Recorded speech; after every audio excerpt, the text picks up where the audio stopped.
आहा। सफेद जिन, चल जल्दी से अगला काम बता। महंगे महंगे मोतियों की माला दे दे। ये ले। चल अब जल्दी से अगला काम बता, वरना मैं आज तुझे चबा चबा कर खाऊंगा। कार तो ले ली, अच्छी सी बाइक दे दे। ये ले। बाइक। चल अब जल्दी से और काम बता। अरे आइडिया, मैं ये मिट्टी का डेला जहां भी फेंकूं तो मुझे उठा के ला दे। फेंक।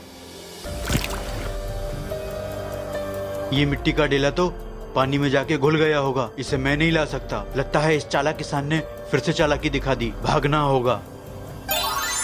सफेद जिन, ये चालाक किसान तुझे ऐसे ऐसे काम बताएगा कि तू जब भी आएगा दुम दबा के भाग जाएगा।